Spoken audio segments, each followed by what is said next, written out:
ಇನ್ನು ನಂದಿನಿ ಹಾಗೆ ಅಮೂಲ್ ನಡುವಿನ ಸಮರ ಮತ್ತೆ ಶುರುವಾಗಿದೆ. ಮೆಟ್ರೋ ನಿಲ್ದಾಣಗಳಲ್ಲಿ ಅಮೂಲ್ ಮಳಿಗೆ ಓಪನ್ ಮಾಡಿರೋದಕ್ಕೆ ಭಾರೀ ವಿರೋಧ ವ್ಯಕ್ತವಾಗ್ತಾ ಇದೆ. ರಾಜಕೀಯ ಜಟಾಪಟಿ ಕೂಡ ಶುರುವಾಗಿದೆ.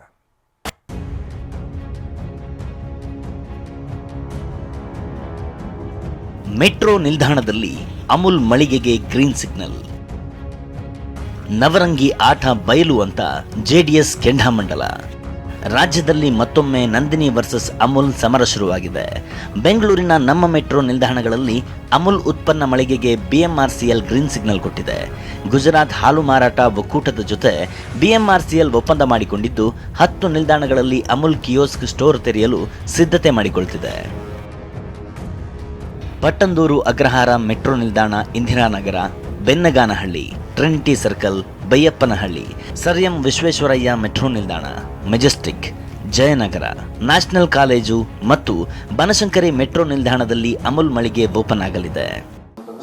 ನಿಮಗೆಲ್ಲ ಗೊತ್ತಿದೆ, ಇದು non fare box revenue. Okay, ಇದು retail spaces. It is through competitive bidding only. So ಬಿಡ್ಡಿಂಗಲ್ಲಿ ಪಾರ್ಟಿಸಿಪೇಟ್ ಮಾಡಿ ಅವ್ರು ಬಂದಿರೋ ಅವ್ರಿಗೂ ಕೊಡ್ತಿದ್ವಿ ನಾವು. ನಮಗೆ ಯಾರು ನಮಗೆ ಅವ್ರು ಇಂಪಾರ್ಟೆಂಟ್, ಇವ್ರು ಇಂಪಾರ್ಟೆಂಟ್ ಅಲ್ಲ. ಯಾರು ಮುಂದೆ ಬರ್ತಾರೋ ಅವ್ರಿಗೆ ನಾವು ಕೊಡ್ತೀವಿ.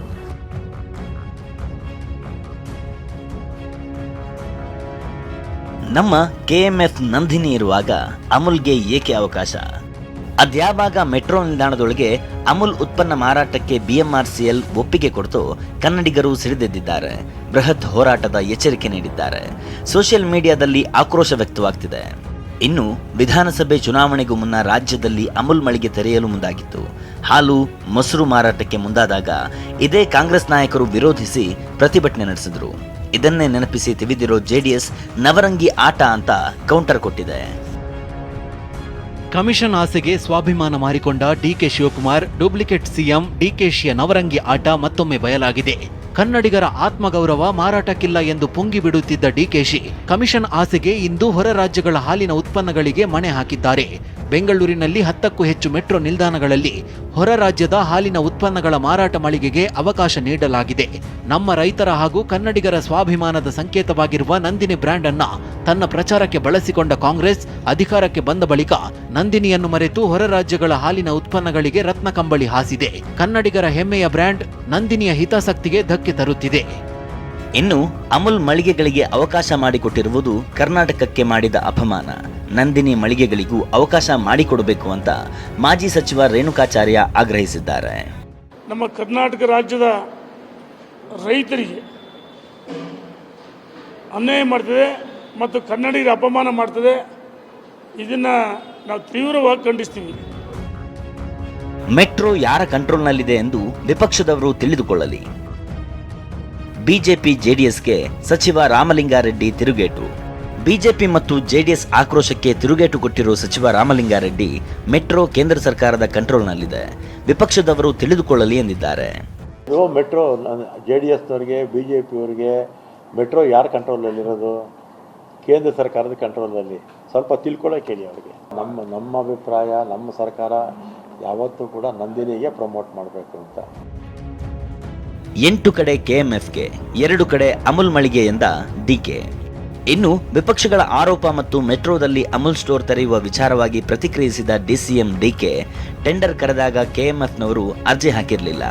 ಈಗ 8 ನಿಲ್ದಾಣಗಳಲ್ಲಿ ಕೆಎಂಎಫ್ ಮಳಿಗೆ ತೆರೆಯಲು ಅವಕಾಶ ಮಾಡಿಕೊಡಲಾಗುತ್ತೆ ಅಂದರು.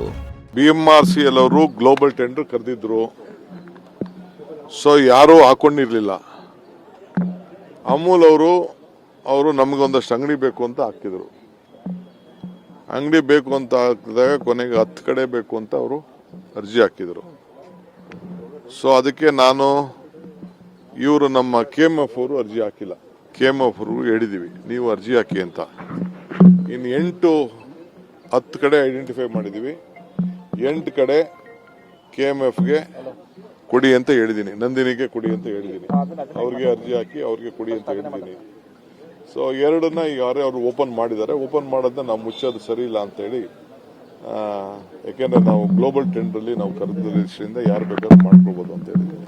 ಸೊ 2 ಅವ್ರು ಇರ್ತದೆ. ನಾವು 8 ಕೆಎಂಎಫ್ಗೆ ನಂದಿನಿಯವರು ನೀವು ಓಪನ್ ಮಾಡ್ಕೊಳ್ಳಿ ಅಂತ ಅವ್ರಿಗೆ ಡೈರೆಕ್ಷನ್ಸ್ ಕೊಟ್ಟಿದ್ದೀವಿ. ನಂಬರ್ ಚುನಾವಣೆಗೂ ಮುನ್ನ ಶುರುವಾಗಿದ್ದ ಅಮೂಲ್ ವರ್ಸಸ್ ನಂದಿನಿ ಯುದ್ಧ ಮತ್ತೆ ಶುರುವಾಗಿದೆ. ಮೆಟ್ರೋ ಮೆಟ್ರೋ ನಿಲ್ದಾಣಗಳಲ್ಲಿ ಅಮೂಲ್ ಮಳಿಗೆ ತೆರೆಯೋದಕ್ಕೆ ವಿರೋಧ ವ್ಯಕ್ತವಾಗ್ತಿದೆ. ನಂದಿನಿ ಮಿಲ್ಕ್ ಪಾರ್ಲರ್ಗಳಿಗೂ ಅವಕಾಶ ನೀಡಿ ಭುಗಿಲೆದ್ದಿರುವ ಆಕ್ರೋಶಕ್ಕೆ ಸರ್ಕಾರ ಮದ್ದರೆಯುತ್ತಾ ಅನ್ನೋದನ್ನ ಕಾದು ನೋಡಬೇಕಿದೆ. Bureau report, TV9.